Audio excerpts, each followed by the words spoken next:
Greetings! My name is Monty Martin. And I'm Kelly McLaughlin. And we are the Dungeon Dudes. Welcome to our channel where we cover everything D&D, including advice for players and guides for GMs. We upload new videos on Tuesdays and Thursdays, so please subscribe to our channel, like this video, and ring that bell so that you never miss an episode.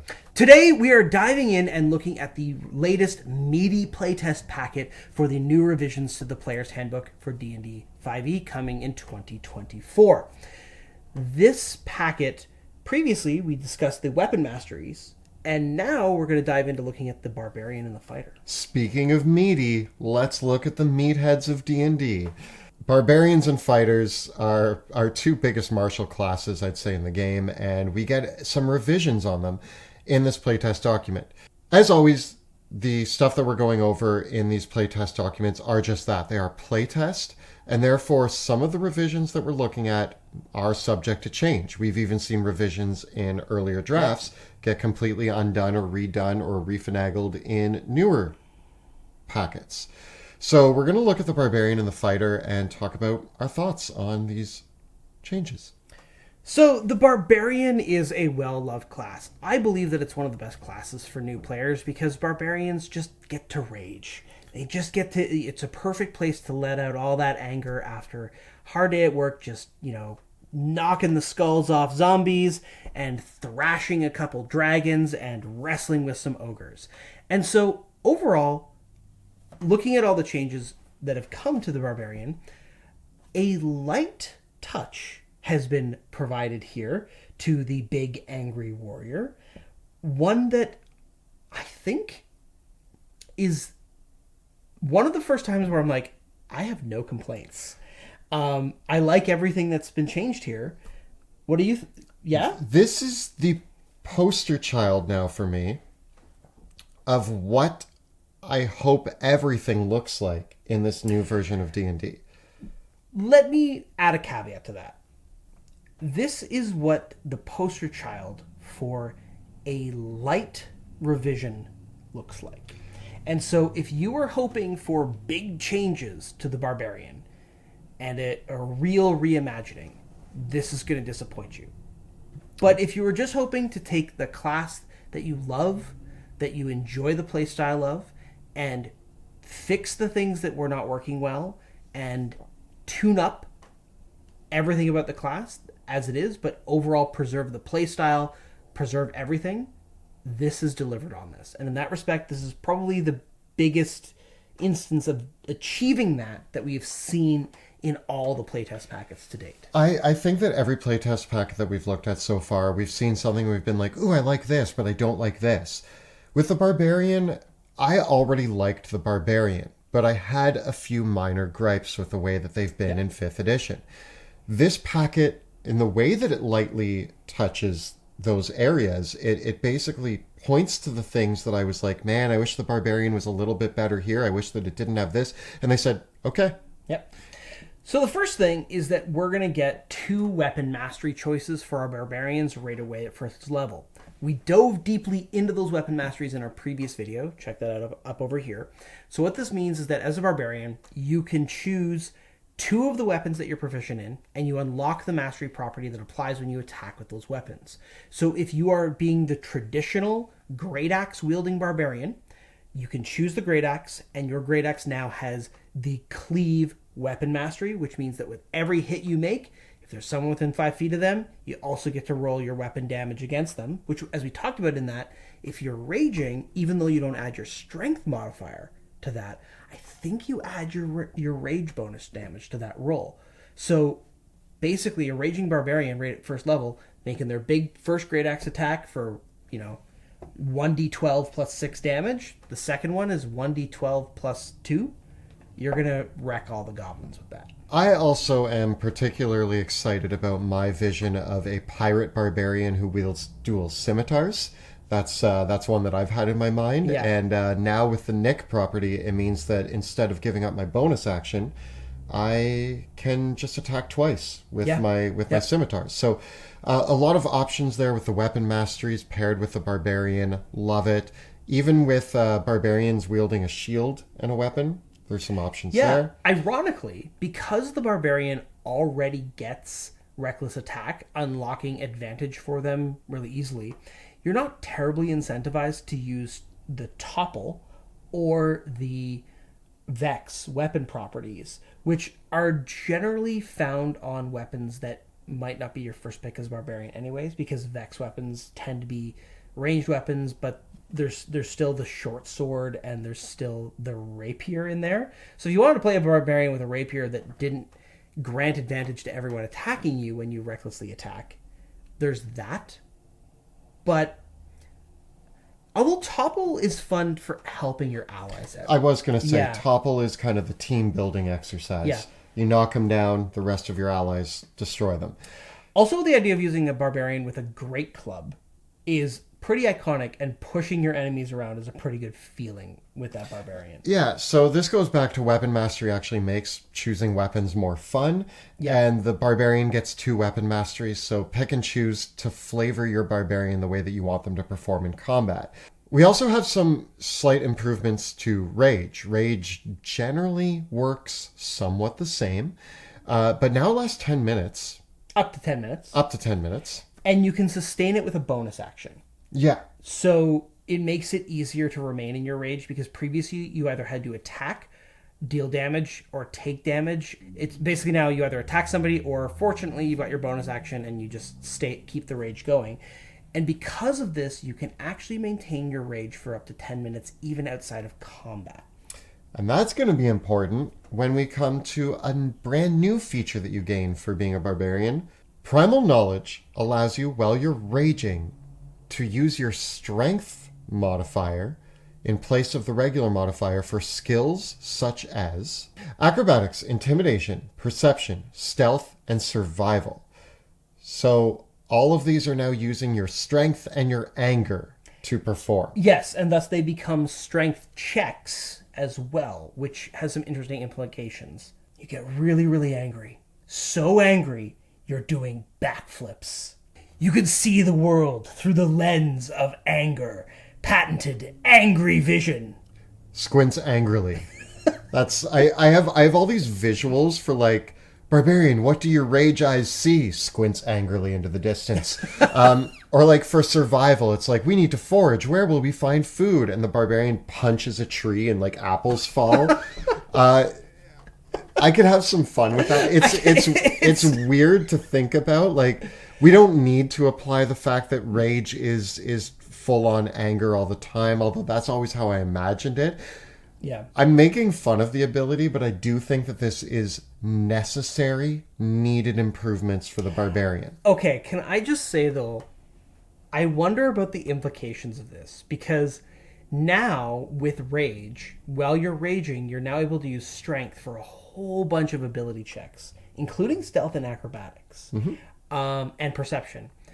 And I wonder if this is going to encourage people to multi-class into Barbarian to do like a weird strength skill monkey rogue build.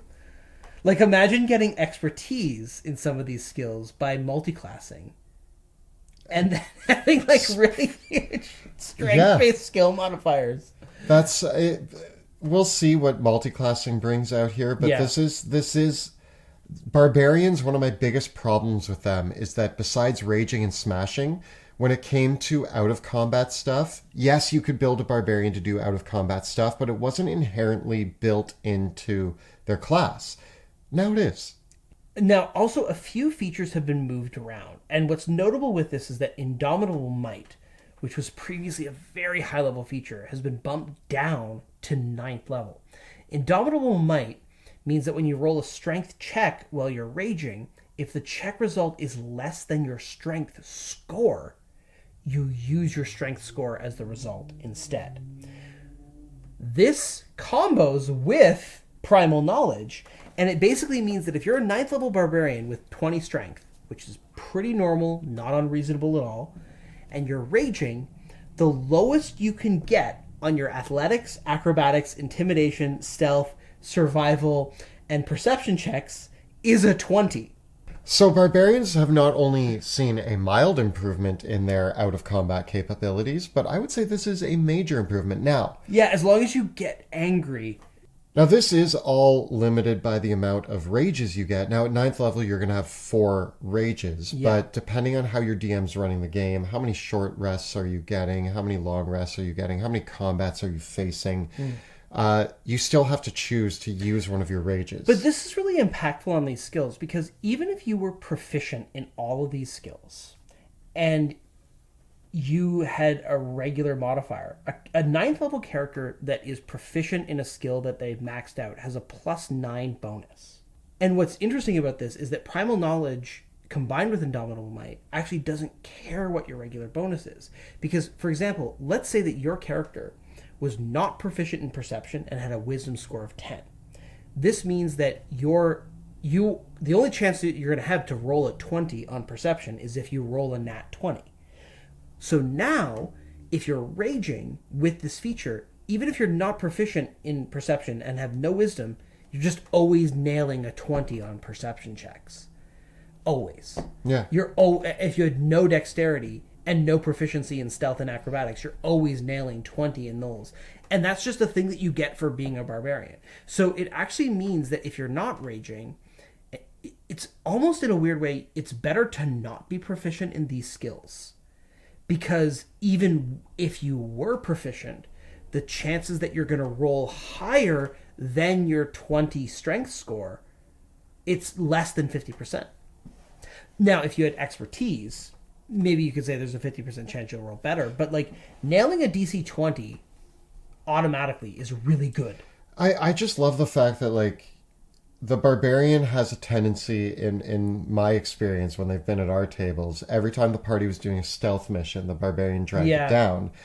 And now and then maybe, like, you're angry with anticipation. Like, you have to be quiet. I'm just having this mental image of the Barbarian who's, like, popping a vein in their forehead as they have to be quiet. They just want to fight so badly, but they're, like, concentrating their anger. They're turning red in the shadows. I'm sorry. I get Drax vibes. Yes. I'm moving so slowly that you cannot even see me. Like, we all know that one of the best Drax moments. Yeah. That is, I mean, Drax is a Barbarian. Yeah. And so that is the Barbarian stealth right there. Nothing lower than a 20.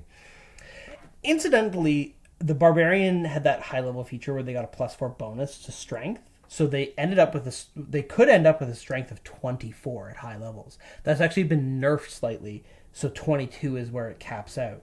But again, like, the high level Barbarian is just, like, casually always nailing DC 22 in all of these skills. Like, that's really good. Like, that's better than, like, a rogue. Like, that's on par with giving them reliable talent from the rogue. Yeah. In a lot of cases. Like, so this makes them a really amazing skill user for a very specific set of I have a very particular set of skills. Yeah. But the Barbarians so badly needed that. Yeah. So giving them this, like, powerhouse skill option is really a lot of fun, and I love it. I love it so much. Thank you. We got the Berserker Barbarian in this packet as well. Not a whole lot of changes, but notably, Frenzy. No longer causes exhaustion. No exhaustion. Thank you. Love that. Thanks for doing that. Now, instead, the first time you hit with a reckless attack on your turn, you roll an extra number of d6s equal to your rage damage bonus. So what this means is at low levels, when you have a +2 rage damage bonus, you add an extra 2d6 damage to the hit, and then that'll scale to 3d6 to 4d6. Can I be honest? Just say that it's an extra 2d6 damage. And that it scales up. Like, it's kind of weird that we have to reference the table in that weird way when you could have just told us what the scaling was. They like to do that sometimes. Yeah. All in all, really happy with the Barbarian. The other changes here are pretty small. Obviously, if you look through it, you're going to notice some things refinagled, some slight rewording, but I think these are all the big changes here. Yeah, like I said, the only way that you really could have done more with this, I think, would have been a very fundamental revision to the Barbarian class. And that's where, you know, we've talked about these ideas of, like, what if Barbarians had martial maneuvers? I think in particular, one of the coolest things that I would love to see would be the Barbarians being able to have different kinds of rages with different kinds of effects. Like battle cries. I would also love barbarians to have battle cries that had different kinds of effects. But I think that that's going to have to be a project that we create because we're not going to see it from this. I do think that, like, when you think of like barbarians in some video games, there's usually like an aura or like a yell or like when they go into their rage. like Diablo style. Like I would love it if a barbarian could just do a war cry that frightened enemies. Yeah. And like we do actually have that feature as a high level feature to the Berserker. But I'm talking like an actual meaty class feature of like battle shouts and different kinds of rages that are over and above the subclass. That would be super cool. Well, we're going again with every martial class deserves options, like Yeah. a battle master. Yeah, because that's ultimately the thing, is that the Barbarian is a very straightforward class, and there's almost nothing to make a choice for with the Barbarian. You choose your subclass, you choose your weapon mastery, you choose your skill proficiencies, and then you do all your other like choices that every character does with your background and stuff. And that's it. And now your character is strapped in. Like, strap in, I hope you enjoy it. And I do know that for the players that love playing Barbarians, it's a lot of fun. Yeah. But for me, generally, like, the only time I'm ever interested in playing a Barbarian is in a silly one-shot.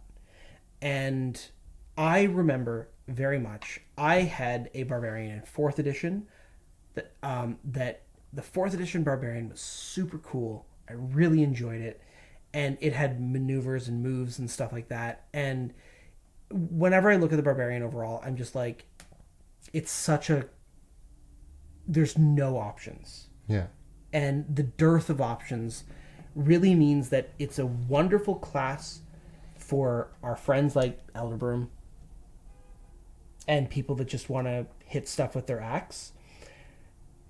And I feel like I would love it if Barbarians had a lot more. And that's the thing. I love the light touch. The light touch is perfect, but I want a reason to be excited about playing a Barbarian. And I think I'd have fun in a one-shot, but in a whole campaign, it would really get samey. I'm excited about playing a Barbarian. Yeah. And I do like these improvements. I think that this is a better Barbarian. It gives you more to do. Yeah. Right? It in the respect of the skills. And a little bit more to do in combat in respect of the masteries. But at the end of the day, the Barbarian core gameplay loop is still going to be, I would like to rage, followed by, I hit it with my axe. And it could be cooler than that. Fair. We'll move on to the fighter now. The fighter saw, I'd say, more changes than the Barbarian. Some I like, some I don't. Yeah. So this is a little bit more what I'm expecting to see out of a lot of these playtest packets. First and foremost, again, we have a whole video on weapon mastery if you want to learn more about all of that. But the fighter is the weapons mastery master. It's one of their main shticks now. They start with 3 weapon masteries, and they're going to get 2 more as they level up. As they level up, they gain abilities that are going to allow them to swap out the mastery that they have on a weapon. It needs to be one that meets the criteria of that weapon. They gain that feature at level 7. And then at level 13, they have a new feature that allows them to pick 2 masteries to apply to their weapon. Each time that they attack, they choose which mastery they're going to use. Again, they need to meet the prerequisites, but basically the new weapon mastery feature that's being introduced, fighters are playing with it a lot. Yes. Now, talking about some of the implications of this. So, for example, we talked about how the longsword is a flex mastery weapon. But because it's a weapon with a versatile property, you can apply topple to it. You could apply slow to it because it meets those prerequisites. What this means is that if you're your sword and board bog standard fighter, you can give up flex. So you remove flex from your longsword just for you. If someone else picks up your longsword, it still has flex. And now it has topple. Which is cool, but you could have just been using a battle axe all along. Yeah. Right? So it's, in almost all cases, the weapons swap isn't the change of this feature doesn't let you do anything that you couldn't do by putting your weapon away and taking out another one. In another example, you could put topple on your great axe, but you could have just switched to using a maul. And it doesn't let you do things like put Vex onto a greatsword, for instance. There's still those limitations that you have to play by those rules. So ultimately, this level 7 feature doesn't really achieve anything that you couldn't already do. It's a mechanical version of reflavoring.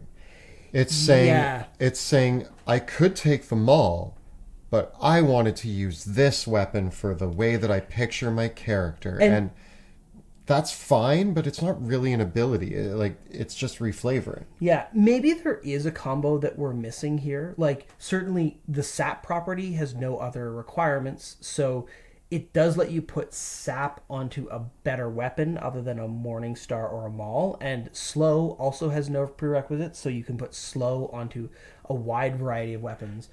But because there's still restrictions around some of the juicier ones, like topple and push and Vex, Vex in particular has to go on a finesse, light, or ranged weapon.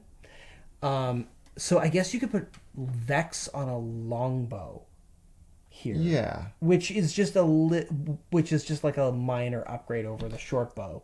So like the best that you're going to be able to do with it is put a property on a weapon with a slightly better damage die. That's at least my reading of it.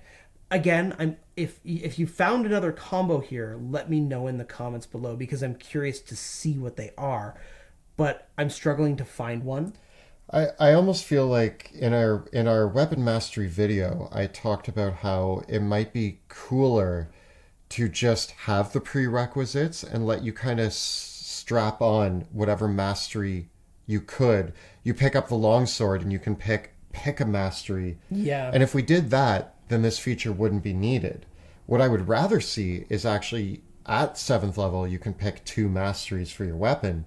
And then at 13th level, you can apply both in one attack. Yeah, because the 13th level feature is what allows you to have 2 masteries on one weapon at a time, but it doesn't let you apply them at the same time. You have to choose. So again, you could have a longsword with topple and slow, but you couldn't topple and slow somebody in the same attack.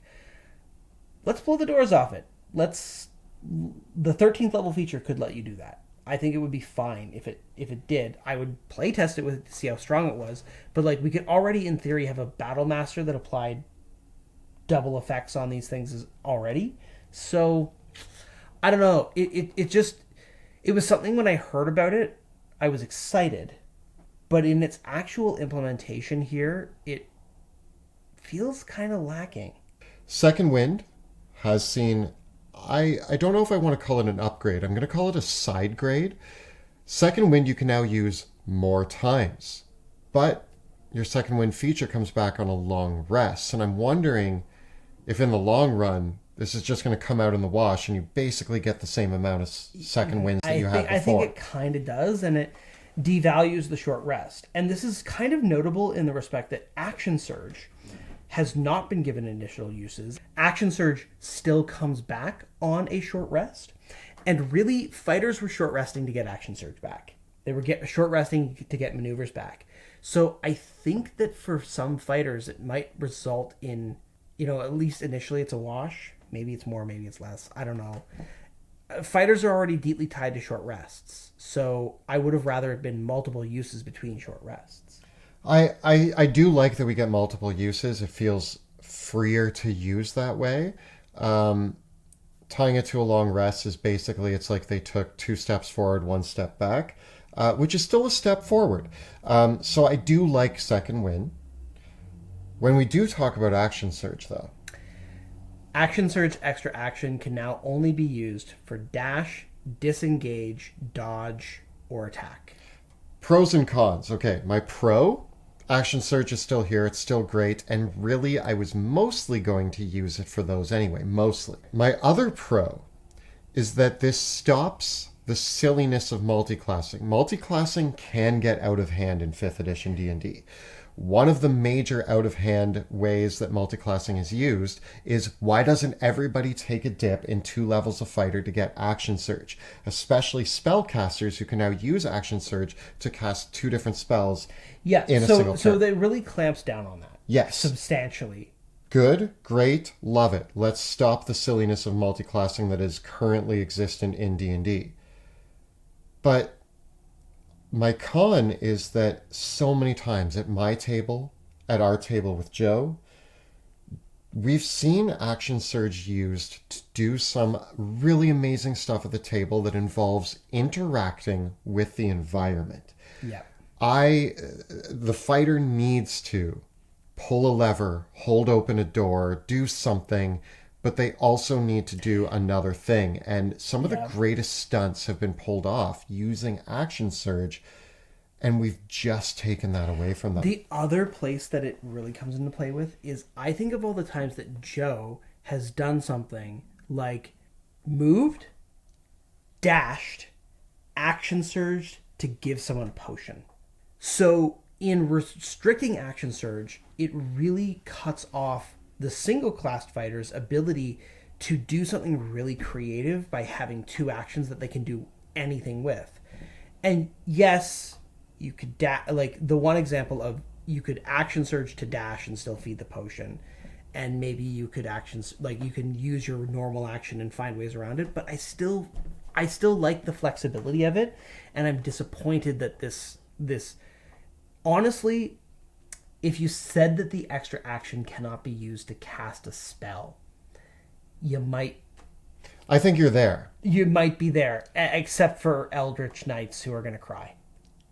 Yes. But then you could give a feature to Eldritch Knights that lets them use their... Yeah. There are I like the implications of limiting action surge because there were a lot of shenanigans that were available through multiclassing. Yeah. Let's stop the multiclassing shenanigans, but let's let players be creative with their uses of action surge. Mm-hmm.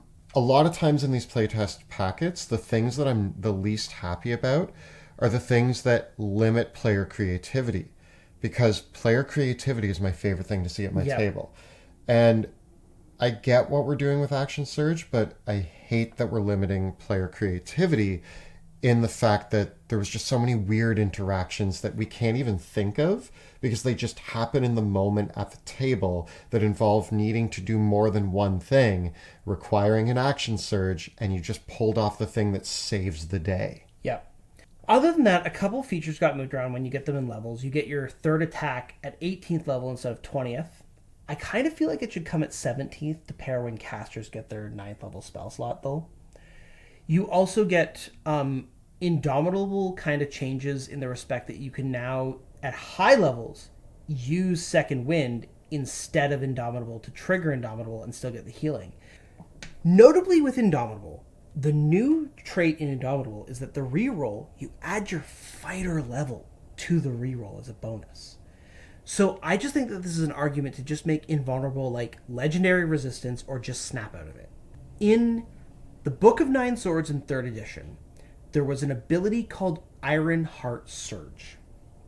And I believe that Ironheart Surge is the genealogical origin of both Indomitable and Second Wind. Because Second Wind was a 4th edition ability that every character could do that was then just given to the fighter. And it was kind of like some of the Ironheart abilities that the Warblade could do in 3.5. But Ironheart Surge was unique because Ironheart Surge just said, are you stunned? That's over now. And I kind of think that Indomitable just could be free action. Start of your turn. Are you stunned? Are you frightened? Are you charmed? Are you restrained? Or whatever it is? Use this ability and that's just over. My issue with Indomitable is that I've seen Joe as a fighter use Indomitable several times and still fail because the things that you want to use Indomitable on are often the things that fighters have really bad saving throws at. And so as a very clear example of this, like Joe using Indomitable on a wisdom save, he still needs to get an 18 on the die. Yeah. right? So even with a reroll, the odds of him making that are still really low, and they get worse at higher levels of play. So I just think that Indomitable would be super cool if it was like once or twice per day. Are you stunned? No, you're not. Yeah, I could see that. Yeah. And add like a couple extra conditions to it instead. And then tie that to Second Wind and just have Second Wind be the thing that gets like just let them be more unstoppable. Beyond all of that, we do get the champion fighter in here. I don't have a lot to say about the champion fighter. The champion fighter has some neat improvements. You get a floating skill proficiency, essentially. Yeah. That's a new feature where you can actually, every time you take a rest, you can move where your skill proficiency is. At later levels, you get a benefit to your death saving throws. There's a few other features here, but in general, the champion still feels like the vanilla flavored fighter. Yeah. It's I have no issues. I'm not really complaining about any of the changes they made. I'm also not excited about any of the changes they made. I saw the list of changes and went, yeah, that's the champion fighter, just new. It's French vanilla ice cream now instead of regular vanilla ice cream. Which, for the record, I do actually prefer French vanilla. It's mildly better. So, yes, this is French vanilla now. It's better. But I still would probably go for my Ben & Jerry's cookie dough core chocolate caramel swirl ice cream. Yeah, I mean, the champion is such a baseline fighter class that I would have rather have seen the Battle Master. My question, with the changes to weapon mastery, how disappointed are you going to be when they announce that there is no Battle Master anymore? I would be devastated. They might be trying to be like, weapon mastery now every fighter. Because, like, okay, in my heart of hearts, I wish that Battle Master was the core of the fighter. Yes, and it's not because there is this belief that it's too complicated, that the fighter shouldn't be a complicated class. And I get it, but I also don't like it. I don't really have a response to that reasoning because it's sound reasoning. And I still will think that if you're in a situation where a player is a new player to the game, we can help with pre-gens, we can help with good onboarding, we can help by having instructional Dungeon Dudes videos that help people build their classes. I also want to throw in there when we talk about, the fighter is straightforward and therefore good for new players. I am not one who's ever going to agree with there being a right choice for new players or a better choice for new players. Yeah. I know that we've even done videos where we're like, here are the optimal choices for new players. And that being said, new players at my table have been able to play whatever they want. I've had players choose warlocks, wizards, clerics, barbarians, fighters, every artificers. Yes, every new player. Yes, we've had a new player play every single class. Yeah, and each of them, some of them have had to ask questions while we're playing, but through asking questions, they have learned. They weren't sitting there being like, I'm not having fun because I can't grasp this. No, we need to give more credit to our players. And I think that we can make things mildly more complex because it's not complex. Choices are not complex. Choices are fun and exciting.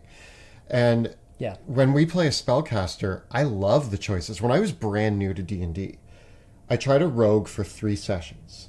And I was like, I'm not loving this. And you're like, what would make you love it more? I'm like, I want to choose stuff and I want to roll all the dice. And you said play a wizard. And I did, and I loved it. Yeah.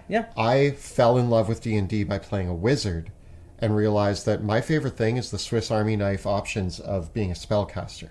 And I just wish that all classes in the game had the ability to be like, oh, I can like build a character using this array of options. Yeah, and having interesting things to do. Because I think that, yes, there are always going to be players that enjoy I just attack. Mm-hmm.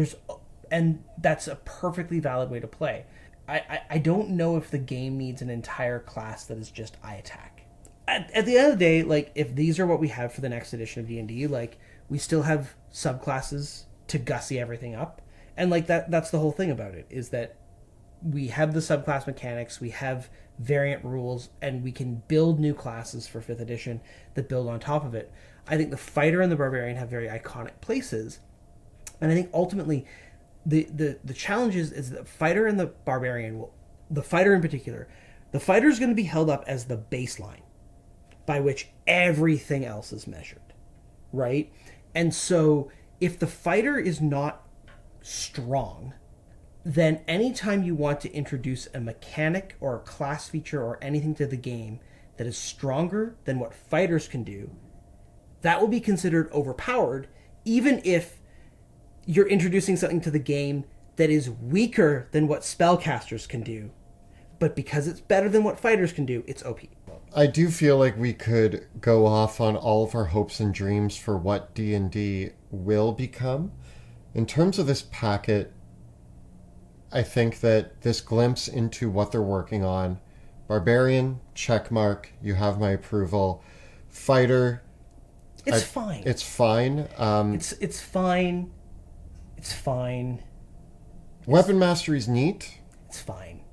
I'd like to see it. Like, yeah. And honestly, if this next iteration of D&D is fine, then I'm happy. Yeah. I mean, there's nothing in here that's like the druid and what happened to Wild Shape, where it's like, wow, whoa. Again, we, just like with the Paladin, we had smites dialed back. We've got Action Surge being dialed back. We got some feats being dialed back. The general power level is sort of being clawed back in some classes. But then we're going to get to talk about the Wizard next week. And yeah, if we're not seeing big dial backs in spellcasting, then that's a shame. And I saw somebody online say that what they would have liked to see is, instead of dialing things back in D&D 5e, if all the things that were down here just got raised to the same level. D&D is notorious for power creep, but we obviously have a level that, like, the spellcasters are here and a lot of the marshals are sitting here. And we didn't need to, take all this stuff and start bringing it down. We needed to, maybe bring them down, one peg and raise the things that are struggling. I mean, there's things that are egregious and there's things that are fine. And I think that, and there's also making sure that everything as the baseline is pretty good. I think that one of the things that's interesting, too, now that we have the fight in the Barbarian, is that we've also seen the potential changes to Crossbow Expert, to Polearm Master, and to Great Weapon Master. And these combined with the weapon masteries, I was watching Chris Trantmonk's recent video about the fighter. Actually, this new fighter, with all of the changes, when you add it all up, it does pretty good. Even with the nerfs to Great Weapon Master and Polearm Master, it still chugs out damage pretty well, and there's ways to do that. I'll just say for myself, I'm comfortable with my games having a higher power level than what's been presented so far. Yeah. I wouldn't mind things to be stronger, because the real meat of how strong things is going to matter is when we see what happens with monsters. Until that, we actually don't know what any of this balancing is doing, because we don't know what monsters look like. Yeah, and that's one of the interesting steps in the whole process, because the player's power is always going to be in context to what types of monsters get thrown at them and how those things feel. And the thing is that it's easier to change the way the monsters work overall, independently of what the player power level is. Yeah. So if players are excited about what their characters can do, we can actually adjust. It's maybe we raised the power level here, but we kind of edged up monsters a little bit. All the monsters baseline have a little more hit points and a little more of this. And so players get to feel amazing because they're rolling fistfuls of dice and making tons of attacks and seeing big numbers, because big numbers are fun. And meanwhile, behind the scenes, the monsters have more hit points. So, if you've checked out this packet, please let us know what your thoughts are on the Barbarian and the Fighter in the comments below. We'll be continuing on and looking at the changes to the Sorcerer, Warlock, and Wizard in the next video as we break down this very big playtest packet. In the meantime, the videos that we create on our channel are made possible because we have an amazing Patreon community supporting us, as well as chatting with us and helping us analyze and focus on all this on our patron-only Discord server. If you'd like to support the channel and join our community, follow the links in the description below. And if you want to see a 5th edition fighter in action, you can check out our live play in the Worlds of Drakenheim, which airs Tuesday evenings on Twitch. You can find all the previous episodes right up over here. And we got plenty more analysis on the playtest packets for the next edition of D&D right up over here. Please subscribe to our channel, like this video, and ring that bell so that you never miss an episode. Thanks so much for watching, and we'll see you next time In the dungeon.